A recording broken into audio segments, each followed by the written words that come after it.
Hey guys, welcome back to my channel. So today's video is going to be a different video from my channel.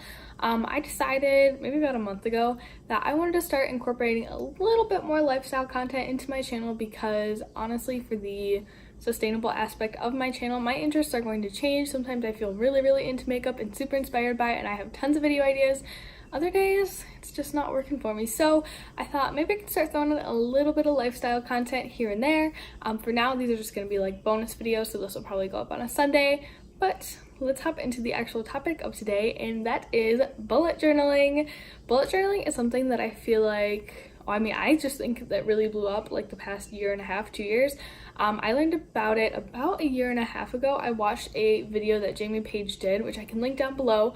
I think it was just like her planning out her bullet journal for the year, and I kind of instantly fell in love, you guys. I really I love to make lists, and I love to like plan things out in a weird way. Like, I love planners, I love office supplies, I love doodling, and so I really thought bullet journaling was going to be right up my alley. So I went on Amazon, I bought a bullet journal. This was actually my first bullet journal. Actually, you know what? I think I got this at Barnes & Noble because I had like a gift card or something, but this was my first bullet journal, and I just kind of jumped in head first, you guys. This one only lasted about 4 months. So then I moved on to my current bullet journal. So this is my current bullet journal. I got this off Amazon. I can link it down below, or a similar one down below, because I'm not quite sure if this one is available anymore. But this is the one that I'm currently using. This one I have kept up pretty steadily for the past 6 months or so. I started this, I think, a little bit into January, but today I thought I would share 5 things that I wish I knew before I started bullet journaling. So without further ado, let's hop into it. Alright guys, so the first thing that I wish I knew before I started a bullet journal is that bullet journals do not save you time, and I'm not really sure why I kind of went into this thinking, oh, it's not going to take me very long to do this. This is going to be just as easy as writing in a planner. No, at least the way that I bullet journal. So I usually spend about an hour every single week creating my weekly spread, and I can show you guys what my weekly spreads usually look like. They're nothing too super complicated, but I usually spend maybe even close to 2 hours if it's a new month and I have to create a new title page. This is kind of what my average weekly spread looks like. If you guys can't see this very well, I'll just insert a picture on top. But it's nothing really too complicated. I don't like my spreads to be super complicated because I feel like that's not practical for me. But even just this isn't even like colored in, because lately I've been doing it at work and I feel a little self-conscious coloring at work.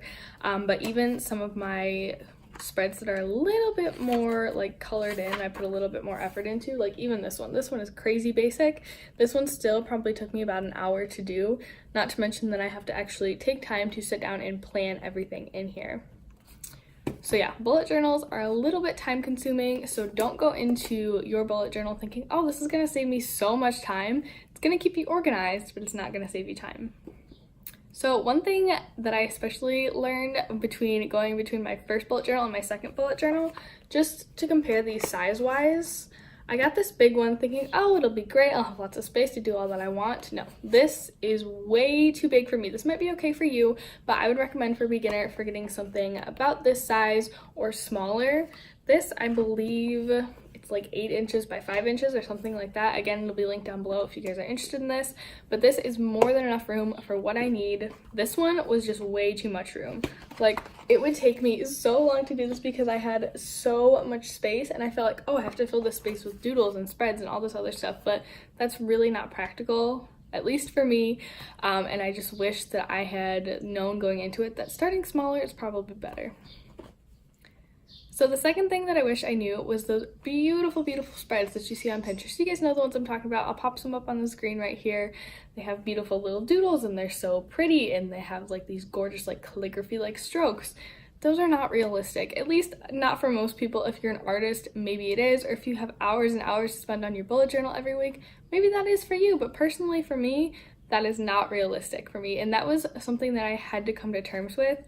I mean, not really come to terms with, because that sounds very dramatic, but that was something that I kind of had to accept when I was starting out with my bullet journal, because like I said, I would spend so much time trying to create spreads, and I would get really frustrated when they didn't turn out how I wanted them to, and then I would just be upset and I wouldn't want to continue the month.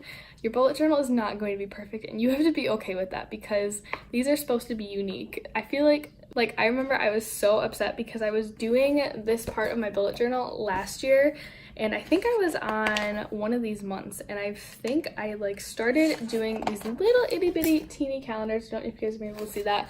And I like wrote one too many numbers in one spot, and I was like, oh, it's ruined. So then I just completely abandoned that part of my bullet journal. You have to be okay with things not looking perfect. My bullet journal now is definitely much more imperfect, and I'm totally okay with that. Oh, yep, I did. So I was writing Friday right here in my current bullet journal, and I was just like writing cursive. I think I was talking to my coworker while I was doing it, so I wasn't really paying attention to what I was doing, and I like bungled my R, so then I had to make a little corrective loop. But don't freak out, your bullet journal's not gonna be perfect. You're the only one who's gonna see it, and if it's being helpful to you and helping you stay organized on top of your life, that's really the only purpose. It's not supposed to be a work of art. Not to mention those people who have those beautiful spreads on Pinterest spend a lot of money in art supplies. Some of those materials are kind of expensive. The third thing that I wish I knew was that what works for other people doesn't always work for you. And once again, going back to those beautiful spreads that you see on Pinterest, some of them may even seem super, super helpful or something that you would really like to incorporate into your life, but they are just not practical. And you guys, I learned this lesson the hard way with my first bullet journal. In the beginning of the year, I just kind of went in full in. This is kind of how I just do stuff. I don't really like dip my toe into the water. I usually just dive in head first. And I was doing all sorts of trackers. This was like a mood tracker. As you guys can see, I was supposed to do this every single day of the year, and I did it for like half a month, like 2 weeks. It just was not practical for me. I wasn't sitting down. I didn't want to take the time to fill it in every day, and then I couldn't remember to fill it in every day. Stuff like that, you really just have to be flexible with yourself. And if you try to do it 1 month and it doesn't work for you, not a big deal. Try it again next month. Try something new next month. Don't be afraid to really switch it up. Bullet journals are not supposed to be the same for everyone. They're customizable for a reason. They're supposed to be unique to you and what your needs are. The next tip that I wanted to talk about is how important it is to be flexible with yourself with your bullet journal.